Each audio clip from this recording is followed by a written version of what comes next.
സന്തോഷ്, ആ നരാധമർക്ക് ശിക്ഷ വിധിച്ചു ജീവപര്യന്തം. പക്ഷേ കൂറുമാറ്റമടക്കം നിരവധി വേലിയേറ്റങ്ങൾ കണ്ട കേസാണിത്.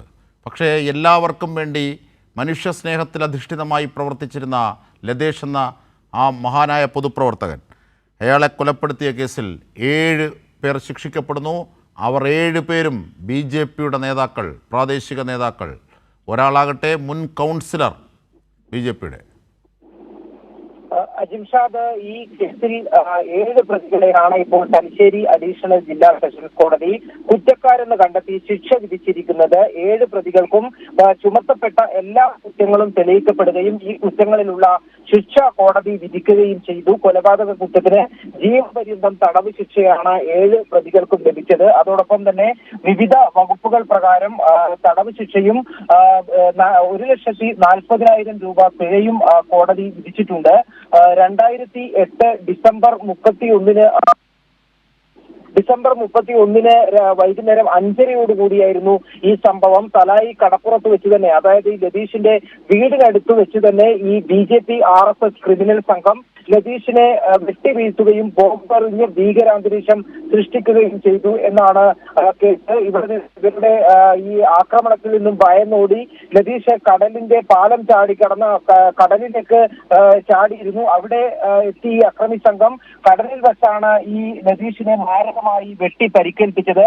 26 മാരകമായ മുറിവുകളാണ് ലതീഷിന്റെ ദേഹത്തുണ്ടായിരുന്നത് എന്നാണ് പോസ്റ്റ്മോർട്ടം റിപ്പോർട്ടിൽ പറയുന്നത്. അത്തരത്തിലുള്ള ഒരു കൊലപാതകത്തിലേക്ക് RSSനെ നയിച്ചത് ഈ തലായി മേഖലയിൽ ലതീഷിന്റെ നേതൃത്വത്തിൽ നടത്തിയിട്ടുള്ള പാർട്ടി പ്രവർത്തനങ്ങളുടെ ഭാഗമായി നിരവധി BJP കുടുംബങ്ങൾ CPIMലേക്ക് ചേർന്നിരുന്നു. BJP ബന്ധം ഉപേക്ഷിച്ച് CPIMലേക്ക് വന്നിരുന്നു. ഇതിൽ ഉള്ള ഒരു പ്രതികാരമായാണ് ലതീഷിനെ ആക്രമിച്ച് കൊലപ്പെടുത്തിയത്. ലതീഷിന്റെ പേരിൽ അതിനു മുമ്പ് ഒരു പെറ്റി കേസ് പോലും ഇല്ലാതിരുന്ന നാട്ടിലെ ഏറ്റവും ഒരു മാതൃകാപരമായ പൊതുപ്രവർത്തനം നടത്തിയിരുന്ന ഒരു യുവാവായിരുന്നു. മാത്രമല്ല മത്സ്യത്തൊഴിലാളികളുടെ ഇടയിൽ പ്രവർത്തിക്കുകയായിരുന്നു. മത്സ്യത്തൊഴിലാളി യൂണിയൻ CITUവിന്റെ പ്രവർത്തകൻ കൂടിയായിരുന്നു. അത്തരത്തിലുള്ള ഒരു പൊതുപ്രവർത്തകനെയാണ് CPIMന്റെ ബ്രാഞ്ച് സെക്രട്ടറിയും അതോടൊപ്പം തന്നെ തിരുവങ്ങാട് ലോക്കൽ കമ്മിറ്റി അംഗവുമായിരുന്ന പൊതുപ്രവർത്തകനെയാണ് ഈ RSS BJP സംഘം വെട്ടിക്കൊലപ്പെടുത്തിയത്. ഈ കേസിൽ 12 പ്രതികളാണ് ഉണ്ടായിരുന്നത്. അതിൽ 7 പ്രതികളെയാണ് കോടതി കുറ്റക്കാരാണ് എന്ന് കണ്ടെത്തിയത്. 8ാം പ്രതി ഈ വിചാരണ കാലയളവിൽ ഭരിച്ചിരുന്നു. 9 മുതൽ 12 വരെയുള്ള പ്രതികളെ കോടതി വെറുതെ വിട്ടു. അവർക്കെതിരെയുള്ള കുറ്റം ഈ ബോംബെറിഞ്ഞു എന്നുള്ളതാണ്. അതാണ് തെളിയിക്കാൻ കഴിയാത്തതിനെ തുടർന്ന് കോടതി അവരെ വെറുതെ വിട്ടത്. എന്നാൽ കൊലപാതകത്തിൽ നേരിട്ട് പങ്കെടുത്ത 7 പ്രതികൾക്കും കോടതി ജീവപര്യന്തം തടവ് ശിക്ഷയാണ് വിധിച്ചിട്ടുള്ളത്. മാത്രമല്ല ഈ കേസിന്റെ വിചാരണ ഘട്ടത്തിൽ നിരവധി സാക്ഷികൾ ഉൾപ്പെടെ കൂറുമാറിയിരുന്നു. കാരണം വലിയ വധഭീഷണി ഉൾപ്പെടെ സാക്ഷികൾക്ക് നേരിടേണ്ടി വന്നു. അവരുടെ ജീവന് ഭീഷണി ഉള്ളത് കൊണ്ട് തന്നെയാണ് പലരും സാക്ഷികൾ വിചാരണാഘട്ടത്തിൽ കോടതിയിൽ ഹാജരാകാതിരുന്ന സ്ഥിതിയുണ്ടായി. ഈ ബോംബാക്രമണത്തിലും ഈ സംഘം നടത്തിയിട്ടുള്ള ആക്രമണത്തിൽ അന്ന് 4ഓളം പേർക്ക് പരിക്കേറ്റിരുന്നു. അതിൽ പരിക്കേറ്റ ഏറ്റവും ഗുരുതരമായി പരിക്കേറ്റ 7ാം സാക്ഷി പോലും ഈ വധഭീഷണിയിൽ പിന്നീട് കോടതിയിൽ മൊഴി മാറ്റുന്ന സാഹചര്യമാണ് ഉണ്ടായത്. പക്ഷേ ബാക്കിയുള്ള പ്രതികളെ 30 സാക്ഷികളെ കോടതിയിൽ ഹാജരാക്കാൻ പ്രോസിക്യൂഷന് കഴിഞ്ഞു. 30 സാക്ഷികളെയാണ് കേസിൽ വിസ്തരിച്ചത്. ഈ സാക്ഷികളെ വിസ്തരിക്കുകയും കൃത്യമായ തെളിവുകൾ ഹാജരാക്കാൻ കഴിഞ്ഞതിനെ തുടർന്നാണ് ഈ പ്രതികൾക്ക് നടത്തിയ ലാൽ അയാളെ വെട്ടിയിരുന്നു. ആ കേസിൽ കൂറുമാറ്റം നടത്തിയിട്ട് പോലും ആ കേസിലും ശിക്ഷ വിധിച്ചു അല്ലേ?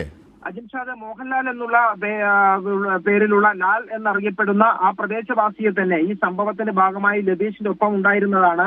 അവിടെ ഈ നടത്തിയ ക്രൂരമായിട്ടുള്ള ആക്രമണത്തിന്റെ ഭാഗമായി ലാലിന്റെ കൈയും കാലുകളും വെട്ടിയിരുന്നു, ഗുരുതരമായി പരിക്കേറ്റിരുന്നു. ഈ ലാലായിരുന്നു കേസിലെ 7ാം സാക്ഷിയായി കേസിൽ ഉണ്ടായിരുന്നത്. ആ കേസും തെളിയിക്കപ്പെട്ടിട്ടുണ്ട്. ആ കേസിൽ കൂടി പ്രതികൾക്ക് ശിക്ഷ ലഭിച്ചിട്ടുണ്ട്. ഏതായാലും ഈ 2008 ആ ഒരു സമയത്ത് തലശ്ശേരി മേഖലയിൽ RSSന്റെയും BJPയുടെയും കൊലക്കത്തിക്ക് നിരവധി CPIM പ്രവർത്തകരാണ് ആ മേഖലയിലുള്ള CPM പ്രവർത്തകർ ഇരയായിട്ടുള്ളത്. അതിക്രൂരമായിട്ടുള്ള കൊലപാതകങ്ങളാണ് ഈ BJP നടത്തിയിരുന്നത്. ലതേഷിനെ പോലുള്ള യാതൊരു തരത്തിലുള്ള വേറെ കേസുകളോ മറ്റോ ഇല്ലാതെ നാട്ടിൽ സമാധാനപരമായി പൊതുപ്രവർത്തനം നടത്തുന്ന ആളുകളെയാണ് RSS BJP സംഘം അന്ന് തെരഞ്ഞുപിടിച്ച് കൊലപ്പെടുത്തിയിരുന്നത്. ഏതായാലും പ്രമാദമായ ഈ കേസിൽ ശിക്ഷ ലഭിച്ചതിൽ കുടുംബവും പ്രോസിക്യൂഷനും സന്തോഷം ആണ് പങ്കുവച്ചിരിക്കുന്നത്. അതേസമയം തന്നെ ഈ 4 4 പ്രതികളെ വെറുതെ വിട്ടതിലുള്ള ഒരു പ്രയാസം കൂടി കുടുംബം പങ്കുവച്ചിട്ടുണ്ട്. അജിംഷാദ് അവിടെയുള്ള പ്രദേശവാസികൾ പറയുന്നത്, കുടുംബം പറയുന്നത്, ഈ ലതേഷിന്റെ വീടെന്ന് പറയുന്നത് അവിടെയുള്ള ഒരു ജനസേവന കേന്ദ്രം പോലെയായിരുന്നു പ്രവർത്തിച്ചിരുന്നത്. രാവിലെ മുതൽക്ക് തന്നെ അവിടെയുള്ള ആളുകളെല്ലാം പലവിധ ആവശ്യങ്ങൾക്കായി റേഷൻ കാർഡുകളിൽ ലഭിക്കുന്നതിന് വേണ്ടി, അതോടൊപ്പം തന്നെ ഈ ദാരിദ്ര്യരേഖയിൽ ഉൾപ്പെടുത്തുന്നതിന് വേണ്ടി, അങ്ങനെ പല വിധത്തിലുള്ള പ്രത്യേകിച്ച് മത്സ്യത്തൊഴിലാളികളാണ്, സാധാരണക്കാരായ ആളുകളാണ്. അവർ പലവിധ സർക്കാരിൽ നിന്നുള്ള സഹായങ്ങൾക്ക് വേണ്ടിയും പലവിധ ആവശ്യങ്ങൾക്കും ലതേഷിനെയാണ് സമീപിച്ചുകൊണ്ടിരുന്നത്. അത്തരത്തിൽ യാതൊരു പ്രതിഫലേച്ഛയും ഇല്ലാതെ ഈ നാട്ടുകാരെ സേവിച്ച് നാട്ടുകാർക്കിടയിൽ നിന്ന് പൊതുപ്രവർത്തനം നടത്തുന്ന ഒരു യുവാവായിരുന്നു ലതേഷ്. മറ്റൊരു തരത്തിലുള്ള സംഭവങ്ങളിലോ ഏതെങ്കിലും തരത്തിലുള്ള ക്രിമിനൽ പ്രവർത്തനങ്ങളിലോ ഏർപ്പെട്ട ഒരാളായിരുന്നില്ല. ഒരു കേസ് പോലും ഉണ്ടായിരുന്നില്ല. അത്തരത്തിൽ ലതേഷ് നടത്തിയിട്ടുള്ള പൊതുപ്രവർത്തനത്തിന്റെ ഭാഗമായി അവിടെയുള്ള BJP കുടുംബങ്ങൾ CPIM-ലേക്ക് ചേർന്നിരുന്നു. അതാണ് ഈ അക്രമി സംഘത്തെ പ്രകോപിപ്പിച്ചത്.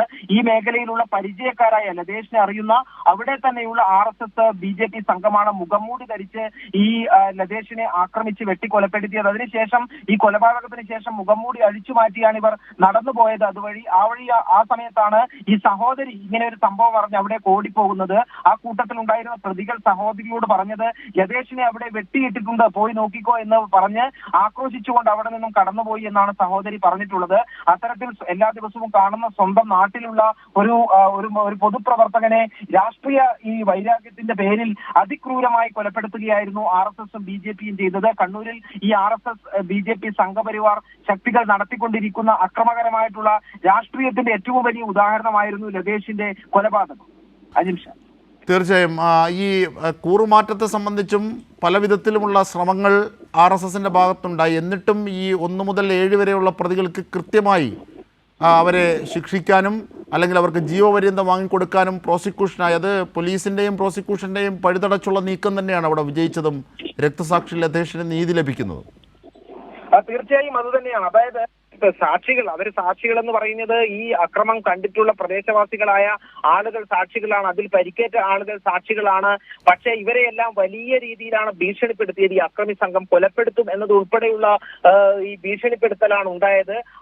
അവർക്ക് ഈ വലിയ ഭീഷണി താങ്ങാൻ കഴിയുന്ന ആളുകളല്ല, സാധാരണക്കാരായിട്ടുള്ള മനുഷ്യരാണ്. അതുകൊണ്ട് തന്നെയാണ് അവർ പിന്നീട് വിചാരണ വേളയിൽ ഈ കോടതിയിൽ ഹാജരാകാതിരിക്കുകയും ചിലർ ഈ പ്രതികളെ അറിയില്ലെന്ന് പോലും കോടതിയിൽ മാറ്റി പറയുകയും ചെയ്തത്. പക്ഷേ ഇവർക്കെതിരെയുള്ള തെളിവുകൾ അതിശക്തമായിരുന്നു. കാരണം അവിടെയുള്ള പ്രദേശവാസികൾ തന്നെയാണ് അതായത് ഈ ഒരു കേസിൽ കൃത്യമായും കോടതിയിൽ ഹാജരായി തെളിവ് കൊടുത്ത മൊഴി കൈമാറിയ സാക്ഷികൾ ഉണ്ടായിരുന്നു. അവർ അതിൽ ഉറച്ചു നിൽക്കുകയും ചെയ്തു.